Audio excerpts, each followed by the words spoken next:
Кешіру әлсіздіктің белгісі ме? Өздерін жақсы көрмейтін адамдар кешіре де алмайды. Өткен оқиғаның естелігімен немесе кереғар оймен өмір сүріп, одан арылуды қаламаған адам, шын мәнінде өз нәпсісінің тұтқыны саналады. Кешірмеу мен кеңшілік танытпауың ғұмырыңның бірнеше жылын тамұқ ішінде өткізгеніңді көрсетеді. Өзің арылғың келмей жүрген сол тамұқтың кілті өз қолыңда. Ең қызығы, өмірде жағымсыз амалдар, қажетсіз әрекеттер, есе алудың сәтін күтіп үнемі аңду арқылы өзін келеңсіз ойдың, сезімнің құрсауына түсіретін адамдар бар. Шын мәнінде кешіру мен кеңшілік таныту, әлсіздіктің белгісі деген ой қоғам ішінде басым. Алайда ақиқатына келсек, кешіру мен кеңшілікті тек бүкіл істің тізгінін қолында ұстай білетін күшті адамдар ғана танытады. Кешіре салу әлсіз жандарға ауыр, ал күшті жандарға жеңіл. Кешірімді болудың күшін сол ұғымды дұрыс түсінген кезде сезінесің. Кешірім танытуың өз құқықтарыңнан бас тартуды немесе аңқаулыққа салынып, 1000 рет опық жеуіңді білдірмейді. Кешіру қорлық немесе қандайда бір пенденің көрсеткен тәкаппарлығының құрбанына айналу емес. Кешіруге күш ретінде қарауың үшін санаңда ол туралы жаңаша түсінік қалыптасуы қажет. Кешірудің күші өмірдегі қандай жағдайда да кешірім еткеніңде көрінеді. Алайда барлық жағдайға бірдей кешіре беруге болмайды. Кейде кешірімді болуың күш саналады. Ал кейде екінші тарап кешіріміңді әлсіздік санап, сені істемеген қателікті мойнына ала салатын әлжуаз көрсе, кеңшілік танытпайсың. Сен кешірудің қашан күшке айналатынын, ал қашан әлсіздік саналатынын жақсылап түсінуің керек. Кеңшілігің оң нәтижемен аяқталатынын көріп тұрсаң, кешірме. Ал кеңшілігің себепті бұзғындық тек арта түсетінін көрсең, кешірме. Барлық істі өлшейтін ақыл таразың болсын. Басыңа түскен әрбір істі сонша күшімді алуға лайық дүние ме, әлде елемеуге болатын дүние ме деп ойша таразла. Ал егер оны елемеуге шаман келмей жатса, онда оның маған түсірген салмағын қалайша азайтсам екен деп іштей шешімін ізде. Мазалаған істің нәтижесін әлемдердің Раббысына тапсырып, ойымнан қалай шығарсам деген жауап ізде. Сол істің әсерінен пендешілік сезімдердің бойымда қордалана беруін қалайша тоқтатсам екен, оның таралуына жол бермесем екен деп ойлан. Әрбір істі байыпты түрде қолға алып, пендешіліктің уынан біртіндеп айығудың жоспарын түз. Құран аятында, тақуа жандарға шайтаннан қандайда бір азғыру келсе, Алланы еске алады да қырағылық танытады делінген. Сені ашу қысқан кезде, аталмыш аятты еске түсіріп, басшылыққа ал. Сонда көкірек көзімен әрбір істің ақиқатын, нәтижесін көресің.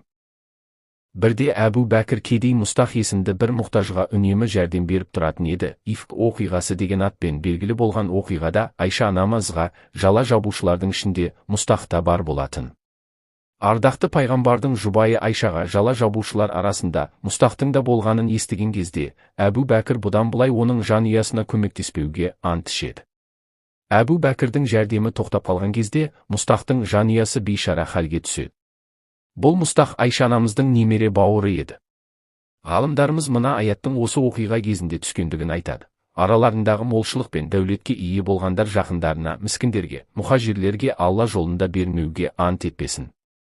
Ғапу етіп кешірсін. Алланың сендерді кешіруін қаламаймысыңдар ма? Алла аса жарылқаушы, ерекше мейірімді. Ардақты Мұхаммед Әбу Бәкірді шақырып, саған Алла тағаланың кешірімі керек бе? Деп жоғарыдағы аятты оқып береді. Сонда Әбу Бәкір, әлбетте мен Алланың кешіруін қалаймын. Деді де антын бұзып әрі мұны бұзғандығы үшін кәффаратында өтеп барып Мұстахтың жанұясына жәрдем етуін жалғастырды. Себебі ол Алланың кешіріміне лайық болу үшін кешірімшіл бола білу керектігін түсінген еді. Кешірім қуаты қателігіңді мойындауға батылың жеткенде ғана оған кешіріммен қарауға болады. Брюс Ли біз кешіру тақырыбы төңірегінде не айтсақ та, әрдайым кешірімге іс жүзінде жеткізетін тәсілдерді қажет етеміз. Бұл тәсілдер теорияны практикаға қолданатын шынайы құралға айналдыруға көмектеседі. Өмірлік ауыртпалықты қалай еңсеріп, кешірімді болуға дағдыланамыз. Бұл бір сәтте бола салатын нәрсе емес. Керісінше, тар әлемнен кең әлемге көшуіне мол септігін тигізетін рухани практика арқылы жүзеге асады. Расында кешірім әлеміне кіру үшін күшті құлшынысты итермелейтін шынайы ниет қажет. Сол сияқты кешірімді болуға кесімді шешім керек. Сен кешірімді болуға шынайы ниет еткен бойда өзің үйренісіп қалған ескі ойдан өзгеше көзқарастарға сүйеніп, жаңаша ойлана бастайсың. Әуелі өзіңді үнемі біреудің қателігінің құрбаны ретінде сезінуіңе түрткі болатын ескі ой-пікірден арыл. Өміріңнің қожайыны өзің екеніңді, өміріңді өзің басқарып, оған өзің жауапты екеніңді ұғын. Қандай да бір тақырып туралы ұнамсыз әңгіме айта беруді доғар. Өзгелерге керексіз тақырыпты қайталап айта берме. Бұрынғы естеліктерді қайта-қайта еске түсіре берме. Осы айтылған нұсқаудың кері әсері санаңда орнығып, оны ойлай беруден құтылуға мол септігін тигізеді. Өзің кешіргің келіп жүрген адамдармен арадағы болған жағдайдан немесе басыңнан өткен келеңсіз оқиғадан ғибрат ал. Мұның бәрін параққа түсірде, өте бағалы қазынаң деп біл. Егер бұрынғы келеңсіз оқиға қайталанса қалай әрекет етесің? Өткен оқиғадан жақсылап сабақ алдың ба? Ол қандай тәжірибе сыйлады? Соған қара. Өмірден сабақ алмайынша сынақ көре беруің өмір заңдылығы екенін түсін. Өткен сынақтар қайталанса таң қалма. Өйткені мұнда сен әлі түсінбеген хикметтің бары анық. Егер сенің кеңшілігіңді іздеген адаммен бетпе-бет келіп, оны кешіре алмасаң, оның жақсы қасиеттерін іздеуге тырыс. Бар көңіліңді жақсылықтарына аудар. Немесе оған дұға тіле. Өйткені дұға жүрегіңде бауырмалдық сезімін оятады. Басында оған дұға тілегеніңде, бәлкім, жақтырмайтын шығарсың, алайда бірте-бірте оған жүрегің жібіп, ғафу ете аларсың. Ал егер адамның жақсы жағын көре алмасаң, онда оны мүлдем есіңе алма. Мұндай жағдайда, Алла, әділетсіздіктен ашынып сөйлеген адамның сөзін айтпағанда, ашық айтылып көңілге қаяу түсіретін сөзді ұнатпайды. Қандай да бір жақсылықты жария істесеңдер де, жасырын істесеңдер де немесе өздеріңе істелген жамандықты есесін қайтаруға шамаларың жете тұра кешетін болсаңдар, біліп қойыңдар, Алла өте ғафушыл, аса құдіретті деген аяттарды есіңе ал. Ондай адамға шаман келгенше махаббат пен кешірім қуатын бөлуге тырыс. Көзіңді жұмып, шын жүректен, бауырым, сені кештім деп айтуың жеткілікті. Ал егер онымен араласқың келмесе, онда оған жақсылық, есендік атаулының бәрін тілеп, Алладан өміріңде жолықпауын сұра. Кешірім ұғымы санаңа терең орнығып, пайдасын жақсылап ұғынғаныңша осылай істей бер. Өзгелер жайлы сыртынан ұнамсыз әңгіме айту, тіпті адамдар оны білмесе де араларында алауыздық тудырады. Адам өзге кісінің оған қарсы ішіне бүккен сезімдерін айтпастан-ақ ұғады. Мәселен, әйел кісілердің бір-бірлерімен бас қосқан жиындарындағы күйеулері, бала-шағалары туралы айтқан жағымсыз әңгімелері араларындағы қарым-қатынасқа кері әсерін тигізеді. Өйткені ондай әңгімеден пайда болған сезімдер бойға кіріп, сіңіп жатқан жағымсыз қуат қана. Мен ұйымдастырған курстардың бірінде курсқа қатысқан әйел кісілерді өмірде ұрсысып қалған адамдар туралы бір аптадай ондай әңгіме айтпауға шақырдық. Ең қызығы, олардың қарым-қатынастары өте керемет дәрежеде түзелген. Мәселен, мен де бұл іс тәжірибе арқылы өзімді сынап көрдім. Жұмыс орнымдағы жетекшімнің мінез құлқын жақтырмай, іс-әрекеттерін жиі сынға алған кезімде, ол менімен араздасып, жұмыста жайсыз жайлар көбейді. Расында, ислам діні маңызды себептер болмаса, ғайбат айтуға тыйым салған. Істеген қателігіңнің көлеміне қарай өзің ренжіткен кісіден кешірім сұрай біл. Бұл тұрғыда ынсапты бол. Шынайы түрде кешірім сұра. 1 рет, 2 рет, 3 рет кешірім сұра. Үмітіңді үзбе. Ал егер ол сенің кешіріміңді қабыл алмаса, деміңді ішіңе терең ал да, оған ойлануға уақыт бер. Бұл аралықта оны мазалама. Оның саған ашулану себебін түсінуге тырыс. Келесі жолы оның ашуын тудыратын себептерге жол берме. Оған өзіңнің баяғы тұлға емес екеніңді, шынайы түзелгеніңді көрсет. Бейбітшілікте күн кешуді қалақаң, айналаңа кешірімді болуға күш-жігеріңді жұмса. Алайда өмірде бәрі біз ойлағандай бола бермейді. Біз пенде болғандықтан қателесеміз. Кейде бір-бірімізді ренжіткен кезде қалай кешірім сұрау керектігін, кешіргенімізді қалай білдіруді білмей жататын кездеріміз де болады. Өткен олқылықтың орнын толықтыруға, бір жіберген қателікті екінші рет қайталамауға деген ниетіңмен қатар, сен алдыңғы тақырыптарда айтылған нұсқауларды осы мәселеде де қолдана аласың. Жағдай талап етсе, кешірімді бірнеше рет сұра. Ренжіген кісі сенің шынайы өкінгеніңді, өзгергеніңді көрсін. Расында, бәрімізге көркем түрде кешірім сұрауды үйрену керек. Құр өкінішті білдіретін сөздерді айту, кешірім сұрау жеткіліксіз. Кешіріміңнің қабыл алынуына септігін тигізетін тәсілдер бар.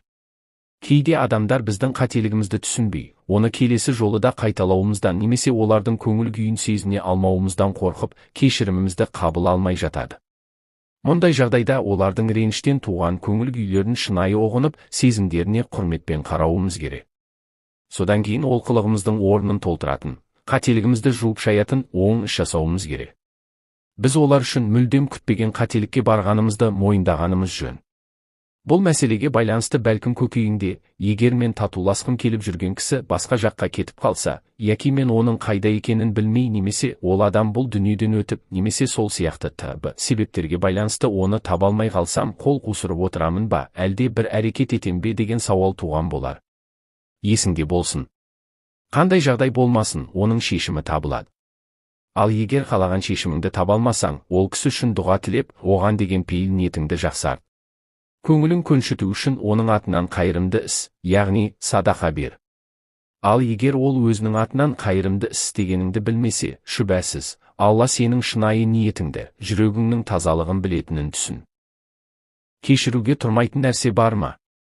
Егер дүниеде кешірілмейтін нәрсе болса, ол да кешіре алмау болар еді. Бұл мәселе терең тыныс алып, оған жан-жақты қарауыңды талап етеді. Сонымен қатар кешіру, азаматтық, әлеуметтік түрлі факторларға байланысты қабылданатын адамның жеке шешімі екенін білген жөн. Мәселен, сен кешіруге болады деп санаған істі, өзге біреу кешірілмейтіндей көруі мүмкін. Сенің көзқарасыңда кешіруге лайық болмайтын істер бар шығар. Алайда қандай да бір ұнамсыз істер, жағдайлар саған толассыз дау-дамаймен күн кештіріп, өміріңнің шырқын бұзуға лайықты емес қой. Мазаңды қашыруға лайықсыз мұндай кереғар істерден зейініңнің, сезіміңнің, тәніңнің қуаты түбінде таусылып, бітіп қалмай ма? Өзіңе сұрақ қойшы. Өмірде сен кешіріммен, кеңшілікпен қарай алатын қандай істер, әрекеттер бар? Кешірім бере алмаймын деп ойлаған адамдардың көбісі өздеріне зиян келтірген кісілердің сырқаттанғанын, аянышты халге түскенін немесе өлім сәтінде жатқанын көрген кезде ғана кешіру сезімдері оянған. Ал енді сенің кешірім сезімің қашан оянады? Сен кешірім танытуың үшін қандай қайғылы жағдай орын алуы керек? Көңіліңе жақпаған жағдай соған тұрарлық па? Егер сен зұлымдыққа ұшырап, қарымтаңды қайтарғың келсе, онда мына бір аятқа сай әрекет ет. Расында, кімде-кім зұлымдыққа ұшыраған соң, есесін шариғатқа сай қайтарса, міне, соларға айып жоқ. Алайда кешірімді болу, адам баласының көпшілігі жете бермейтін өте биік дәреже, нағыз мәрт іс.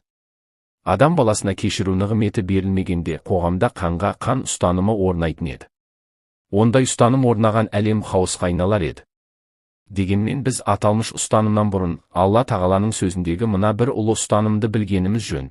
Жанға жан, нақақтан нақақ кісі өлтіргенді өлім жазасына бұйыру, көзге көз, нақақтан нақақ көз шығаранның көзін шығару, мұрынға мұрын, нақақтан нақақ мұрын бұзғанның мұрнын бұзу, құлаққа құлақ, нақақтан нақақ құлақ кескеннің құлағын кесу, тіске тіс, нақақтан нақақ тіс сындырғанның тісін сындыру, және сол сияқты, адам тәнін жарақаттаудың барлық түрінде осылай бірге бір қысас жасалады. Ал кімде-кім қысас жасап кек алмай-ақ кешірім етсе, бұл ол үшін күнәларының өтемі болады. Кімде-кім Алланың түсіргенімен үкім шығармаса, міне, солар нағыз залымдар делінген. Егер де барлық адам бір-бірінен қысас ала беретін болса, расында бұл әлемде өмір сүру қиындайтын еді. Сондықтан Алла тағала аяттың соңғы жағында, ал кімде-кім қысастық жасап, кек алмай-ақ кешірім етсе, бұл ол үшін күнәларының өтемі болады деп, қажет кезде кешірім танытып отыруға шақырады. Шын мәнінде, адам баласы табиғатынан өз эгосының есесін жібермейтіндей етіп жаратылғаны рас. Алайда аталмыш аяттағы кешірімділік ішіндегі эгосы асып-тасып кешіруден бас тартқандарға қаратып айтылған. Жер бетінде тепе-теңдік орнау үшін, аятта қамтылған ұғымдар заң болып бекітілген.